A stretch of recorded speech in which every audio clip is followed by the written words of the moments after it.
Botad LCB પોલીસે આંતરરાજ્ય car ચોરીનો પર્દાફાશ કર્યો છે. બોટાદના નાગલપર ગામે એલસીબી પોલીસને મળેલી બાતમીના આધારે રેડ કરતા નાગલપર ગામના તુલસીભાઈ કાંજીભાઈ ઢોડિયા નામના શખ્સ પાસેથી અલગ 8 ચોરાવ કારો મળી આવી હતી. પોલીસે વધુ તપાસ કરતા આ શખ્સ દિલ્હી તેમજ અન્ય રાજ્યોમાંથી ચોરાવ કારો લાવી સસ્તા ભાવે વેચતો હોવાનું બહાર આવતા એલસીબી પોલીસે ફોર્ચ્યુનર ક્રેટા સહિત 8 કારોનો કબજો લઈને કુલ ₹21,40,40,000નો મુદ્દામાલ કબજે કર્યો હતો. બોટાદ એલસીબી પોલીસે આંતરરાજ્ય કાર ચોરીનો પર્દાફાશ કર્યો છે. બોટાદના નાગલપર ગામેથી એલસીબી પોલીસે 8 ચોરાવ કાર સાથે નાગલપર ગામના તુલસી કાંજીભાઈ ઠોડિયા નામના શખ્સને ઝડપી પાડ્યો છે. આઈજીપી શ્રી ગૌતમ પરમાર સાહેબ ભાવનગર રેન્જ નાઓની ભાવનગર રેન્જ તથા બોટાદ જિલ્લાની અંદર મિલકત સંબંધી બનાવ અટકાવવા માટે સતત પોલીસ પ્રયત્નશીલ રહે એ માટે તમામ સૂચનાઓ છે. જે અનુસંધાને લોકલ ક્રાઇમ બ્રાન્ચ બોટાદના કર્મચારીઓને એક હકીકત મળી હતી કે નાગલપુરનો તુલસીભાઈ કાનજીભાઈ ઠોડિયા નામનો વ્યક્તિ છે એ 4 વ્હીલ મોંઘી ગાડીઓ હોય જેની લેવેચનું કામ કરે છે શંકાસ્પદ છે. જે આધારે એને ડિટેન કરી અને પૂછપરછ કરતા એણે અલગ જગ્યાઓ પરથી જે ચોરીની મોંઘી ગાડીઓ હોય એ મેળવી અને બીજાને વેચી દેવાય એ પ્રકારની એમો આચરી અને વાહનો ભેગા કરેલા. એ પૈકી પોલીસે તપાસ દરમિયાન કુલ 8 ગાડીઓ, જેમાં એક કિયા, એક ક્રેટા, 3 ફોર્ચ્યુનર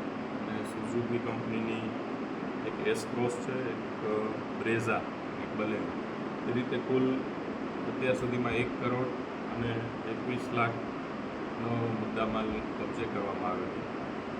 તપાસ દરમિયાન આ જે કિયા ગાડી છે, ક્રેટા અને એક ફોર્ચ્યુનર, એ 3 ગાડીઓ અંગે દિલ્હીમાં ગયા જાન્યુઆરી અને ફેબ્રુઆરીમાં 3 ચોરીના ગુના નોંધાયેલા છે. બાકીની જે ગાડીઓ છે 5, એના એન્જિન ચેસિસ નંબર આધારે વધુ તપાસ ચાલુ છે. વિશેષમાં આ જે આરોપી છે એની સાથે આ ગુના ચોરીના આચરવામાં બીજા પણ સંડોવાયેલા છે. બ્રિજેશ ઉર્ફે બાલો, સુરતનો રહેવાસી છે, અને રમેશ ઉર્ફે રામો, આનાથી રામો, એની પણ હજુ આ કામ કરવાની બાકી છે. સાહેબ, આનો કોઈ ગુનાહિત ઇતિહાસ ખરો કે અત્યારે હાલ આરોપી ઝડપાયો છે અને જે ફરાર છે? ફરાર છે તેને તો એ હાથમાં આવ્યા પછી જ અમે કહી શકશું. હાલનો આરોપી છે એના અંગે અમે તપાસ કરીએ છીએ.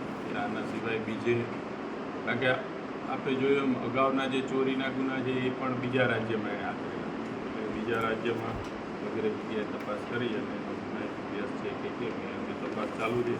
પણ એમોની વાત કરીએ તો આ લોકો જૂની આ રીતે ચોરીની ગાડીઓ મેળવી અને એ ગાડીઓ જેને વેચવાની હોય એને એક કાર ડેકો એપ આવે છે કે જેમાં એક્સિડન્ટમાં જે ગાડીઓ લોસ થઈ હોય એવી ગાડી વેચાણમાં હોય તો એ ગાડી આ લોકો મેળવી એના આરસી બુક અને દસ્તાવેજો મેળવી અને એના એન્જિન ચેસિસ નંબર ચોરીની ગાડીઓ ઉપર લગાડી અને જે ખરીદનાર હોય એને વેચતા હોય. આ ટાઈપની એમો યુઝ કરે છે. પછી તો આ લોકો જુદી પ્રકારની એમો યુઝ કરતા હોય એ અંગે વિગતવાર તપાસ હાલ હજુ ચાલુ છે.